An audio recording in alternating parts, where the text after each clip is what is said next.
Olá, tudo bem? Eu sou o professor Paulo Cruz e esse é o canal do Instituto Brasil 200. Lembrando que se você não se inscreveu ainda no canal, se inscreva, clique no sininho para receber as notificações e já dá o seu like aí no vídeo para fortalecer o nosso trabalho. Você sabe o que é democracia? Nós vivemos repetindo esse conceito à torta e à direito. Vivemos numa democracia, num Estado democrático de direito, porque nós temos aquela ideia, que é uma vaga ideia, de que a democracia é simplesmente o governo do povo. O povo manda e os governantes obedecem. Mas é claro que essas coisas não são tão simples assim. Na filosofia política, esse é um conceito elaborado demoradamente, ele se desenvolve demoradamente, até cair no conceito que nós conhecemos hoje como democracia. Então, nesse vídeo eu queria fazer uma trajetória, uma pequena trajetória do histórico da democracia até os dias de hoje. Na verdade, nós costumamos tomar de empréstimo o conceito de democracia de um famoso discurso de Abraham Lincoln, o presidente americano responsável pela libertação dos escravos, pela abolição americana. Ele fez um discurso em 19 de novembro de 1863. Foi um discurso de uma batalha decisiva que o Exército da União venceu. Então ele faz esse discurso e ele termina o discurso evocando um governo do povo, pelo povo e para o povo. Então tem-se ideia de que a democracia é isso, é um governo do povo, pelo povo e para o povo. Partindo desse princípio, então, nós descobrimos que nós temos basicamente duas formas de democracia.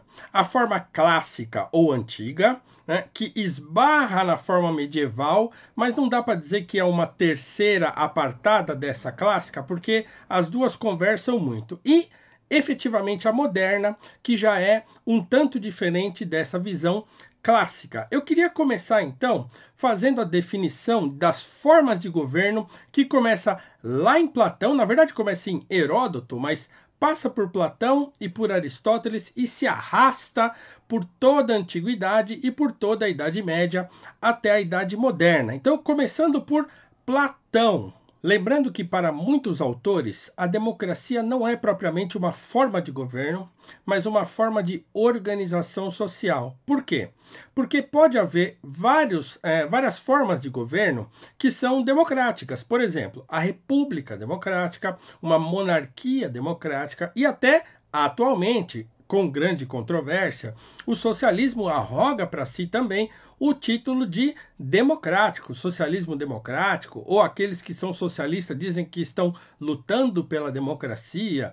Então, não sem controvérsia, essa terceira opção, mas a democracia, então, pode ser exercida, na verdade, em várias formas de governo. Então, é a participação popular em várias formas de governo. Platão, então, divide as formas de governo em 5 formas: a timocracia, a oligarquia, a democracia, a tirania e a aristocracia. Timocracia é o governo voltado para a honra. Então ele dizia que era, por exemplo, o governo de Esparta. Então é um governo voltado para a honra, voltado para os valores, para a coragem e tal. O problema é que um governo assim, ele acaba se voltando para a conquista, então ele acaba se voltando para as guerras, então é um governo um tanto convulso do ponto de vista de como ele vai se organizar. Mas era uma forma de governo que Platão aceitava como uma forma relativamente razoável, que tendia para o ruim. A outra forma de governo é a oligarquia. O que é a oligarquia?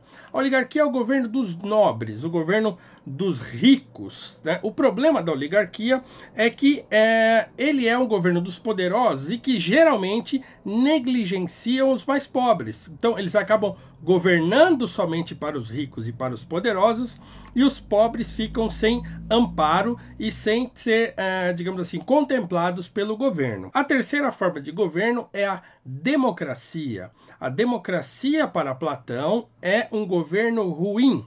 Então, olha só, então a democracia surge na história do pensamento político como uma forma de governo degradada. Por quê? Porque é um governo dos pobres, ou seja, você está, por exemplo, numa oligarquia e de repente os pobres percebem que estão sendo preteridos e resolvem tomar o poder. Então eles tomam o poder, estabelecem novas leis e estabelecem um tipo de liberdade que acaba empurrando para a outra forma de governo que para Platão é ruim, que é a tirania. O excesso de liberdade leva à tirania. Não só a própria tirania da liberdade das pessoas, dos cidadãos, mas também porque um líder acaba se levantando, porque não há espaço vago de governo, né? Todo mundo não pode governar ao mesmo tempo, acaba se sobressaindo um líder, e esse líder, então, se transforma num tirano. Então, veja só, repetindo rapidamente, a timocracia, que é o governo voltado para a honra, né, e para as conquistas, a oligarquia, que é o governo dos nobres e, por vezes, rejeita os pobres, e aí a democracia, que é o governo do povo, dos pobres, mas que acaba criando uma liberdade que gera a quarta forma de governo, que é uma forma de governo ruim, que é a tirania. E há então para Platão o governo mais apropriado, que é a aristocracia, né? Do grego aristos, que é o governo dos melhores. Então, para Platão, de acordo com o desenvolvimento da sua obra A República, ele vai dizer que a aristocracia é a melhor forma de governo, desde que aqueles que vão governar sejam lá o que ele chama de filósofos ou reis filósofos, aqueles que amam a sabedoria e que são educados desde a tenra infância até a vida adulta. São 40 anos de estudos até que essa pessoa ou esse grupo de pessoas, os aristocratas, venham a governar. Então, para Platão, vejam só, repetindo de novo, timocracia, governo voltado à honra, a oligarquia, governo dos ricos, a democracia, governo dos pobres, a tirania, governo de um só, que acaba tornando o seu governo um governo de mão de ferro e opressor, e a aristocracia, que é o governo dos melhores, dos reis filósofos. Depois de Platão, nós temos o grande Aristóteles. Aristóteles tem uma obra chamada Política, né? A obra da qual Platão fala sobre política não é só a obra chamada A República, ele também fala na obra As Leis, ele também fala na obra Político. Então a obra de Platão é um pouco mais pulverizada, né? Os conceitos estão mais pulverizados nas obras, mas o Aristóteles já tem uma obra específica sobre política, onde ele desenvolve toda a sua teoria de governo. Então, na sua obra Política, ele estabelece 3 formas de governo principais como formas boas de governo, que é a monarquia, que é, claro, o governo do monarca, né? Lembrando que o Aristóteles foi o tutor ou professor, né, de Alexandre o Grande. Então ele fala da monarquia, né, que é o monarca que governa. Ele fala também da aristocracia, que é o governo dos melhores. E ele fala da politia. O que é a politia? É um meio termo entre a democracia e a oligarquia. A oligarquia, igualmente lá, como para Platão, é um governo dos ricos. Então, a politia é um governo que tem lá uma parcela de ricos no governo, mas também tem uma parcela de povo dentro do governo.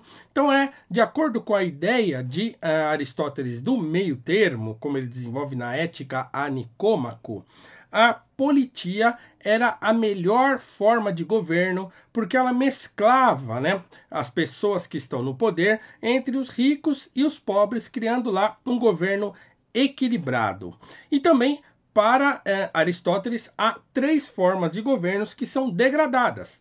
Há também a tirania, como para Platão, que é o governo de um tirano, né? De um monarca, talvez, que também comece a oprimir o povo, então ele se torna um tirano. Há a oligarquia, como eu disse, então é o governo dos ricos e só para os ricos. E há também a democracia, para Aristóteles, como um governo ruim, né? Um governo em que os pobres tomam o poder e criam as leis e criam um excesso de liberdade que se transforma fatalmente numa tirania. Então, olha, para Platão e para Aristóteles, a democracia é um governo ruim. A Idade Média vai mesclar a ideia de governo, das formas de governo do mundo antigo, do mundo grego, certo? Vai mesclar isso com o mundo romano e também com o cristianismo. Então vai criar lá uma espécie de soberania popular via monárquica. Então é o povo que escolhe o monarca, é o povo que também ajuda a fazer as leis e tal. Então há uma participação popular em geral, na Idade Média. É claro que quando eu falo aqui popular, nem para os gregos e nem para o contexto medieval, povo era absolutamente todo mundo, né? Então, por exemplo, as mulheres, as crianças e os escravos não eram considerados cidadãos e não poderiam votar. Cidadão no sentido de poder votar ou não, de ter voz na arena pública para poder votar. Não que eles eram, apesar de não serem considerados cidadãos, eles não eram menosprezados por não ser cidadãos. A mulher não era menosprezada na sociedade grega, nem os escravos eram menosprezados na sociedade grega e nem as crianças eram menosprezadas. Então, o fato de não ser cidadão não significa que a pessoa era menosprezada, significa que ela não tinha direito de votar e de participar das discussões sobre política na arena pública, no espaço público.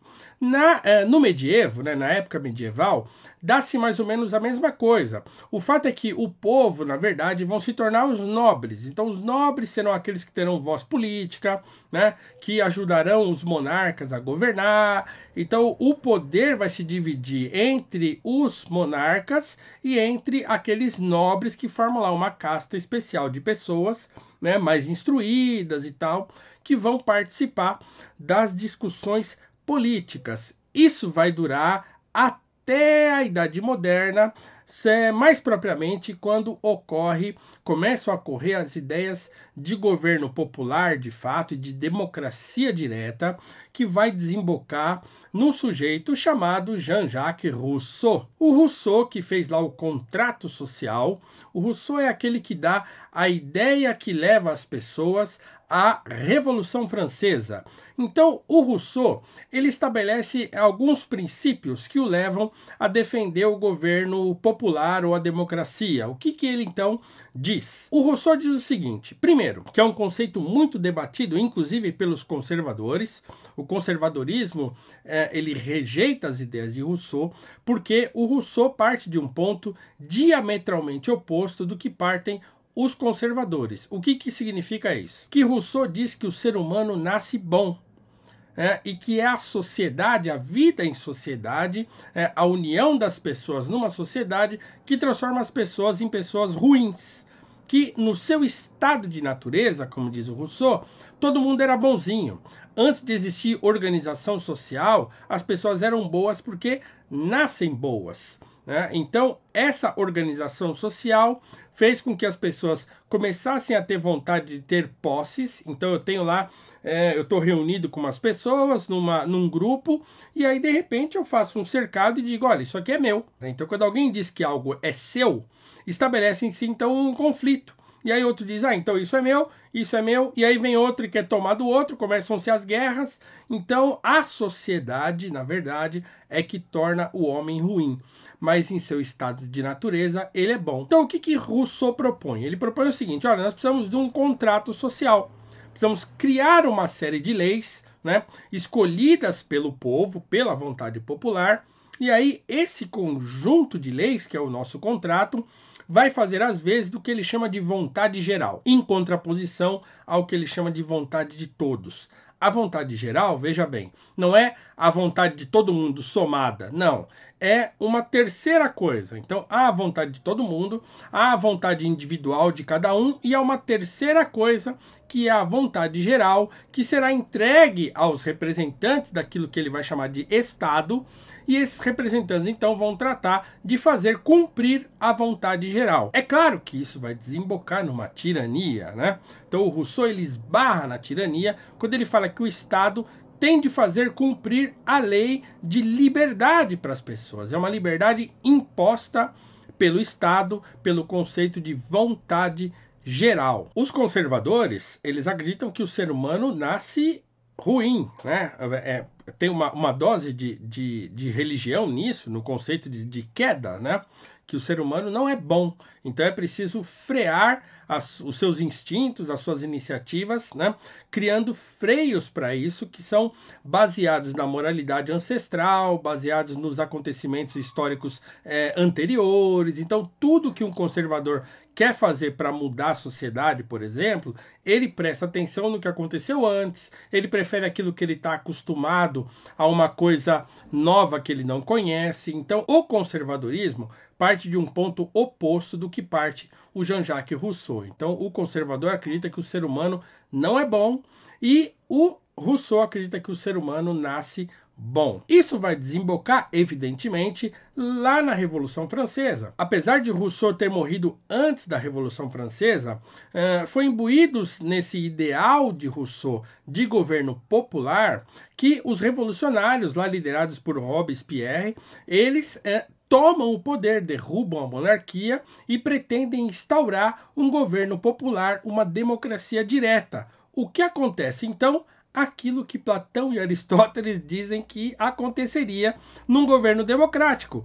Sobe o tirano ao poder, que é o Napoleão, e governa sozinho. Então, a Revolução Francesa, que é aquele ideal de liberdade, igualdade e fraternidade, transforma-se numa tirania de Napoleão Bonaparte. Lembrando também que Karl Marx bebe nesse ideal russoniano, assim, né, de que o ser humano é bom e de que o próprio povo teria condições de se organizar e estabelecer uma espécie de democracia direta, que é o socialismo, né, e que se tornaria o comunismo.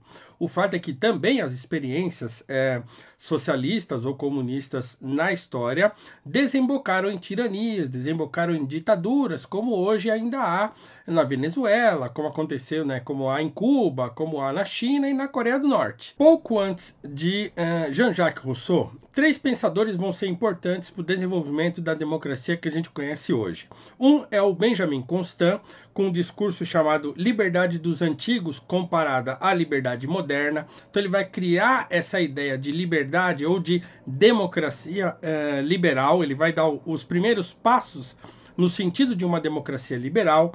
Depois, John Locke e Montesquieu, que vão criar a divisão dos poderes, que é o executivo, legislativo e judiciário, como a gente conhece hoje e como nós temos aqui no Brasil. Então, o que é o Brasil? O Brasil é uma república democrática, né, em cuja divisão de poderes fundamenta a ordem democrática. O executivo é lá onde está o presidente, né? O legislativo são os deputados, os senadores, né, quem faz as leis, e o judiciário, que é o STF e tal, é quem julga, então, de acordo com a Constituição, que é criada pelo legislativo e que é sancionada pelo executivo. Desse modo, então, está criada a democracia liberal, a chamada democracia liberal que existe hoje, ou depois que também vai desembocar na social-democracia, porque também o social-democrata vai dizer que a democracia liberal gera desigualdade, porque existe o conceito de liberdade individual difundido nesse conceito de democracia moderna, mas dizem os sociais-democratas e também os socialistas que esse tipo de organização democrática gera muita desigualdade e aí a social-democracia vai tentar resolver esse problema ou equacionar melhor esse problema. Os socialistas vão fazer igual, porém os socialistas vão levar para um caminho mais radical de governo popular, sem um comando central, sem propriedade privada. Então, outro tipo de brincadeira que a gente sabe que gera hoje muita confusão. Recapitulando, então, para a gente amarrar todas as coisas. Lá no mundo antigo, então, com Heródoto, Platão, Aristóteles e também se arrastando pela Idade Média, nós temos a democracia como um governo ruim. Ou, embora para Aristóteles a democracia fosse a melhor das piores formas de governo e a pior das melhores formas de governo. Winston Churchill vai criar um slogan também que ficou muito conhecido na história, que é: a democracia é a pior forma de governo, com exceção de todas as outras. Então, quer dizer, a democracia acaba sendo um mal necessário. Então, um governo democrático, um governo com a participação do povo, do povão, nossa participação, ela é sempre muito complicada, porque gera uma certa ansiedade, cada um tem lá suas vontades, nos falta muitas vezes instrução para saber direito como é que a gente organiza as coisas. É claro que uma aristocracia, como dizia o Platão, talvez fosse adequada. O problema, como o próprio Platão diz e o próprio Aristóteles também, é que é muito difícil conseguir um conjunto grande assim ou adequado de pessoas bem preparadas, íntegras e inteligentes e capazes de governar. Da mesma forma, sobre a monarquia. Então, tanto Platão quanto Aristóteles vão dizer, olha, é muito difícil arrumar um monarca, uma pessoa que tenha virtudes suficientes para poder governar para todos. Então, numa democracia, a dificuldade é encontrar um grupo de pessoas, que desembocaria numa aristocracia, então um conjunto de pessoas para representar o povo, e nós sofremos isso aqui no Brasil, certo? Um conjunto de pessoas plenamente capazes de conduzir o governo, e também numa monarquia, um monarca que fosse virtuoso e capaz de conduzir as coisas sozinho.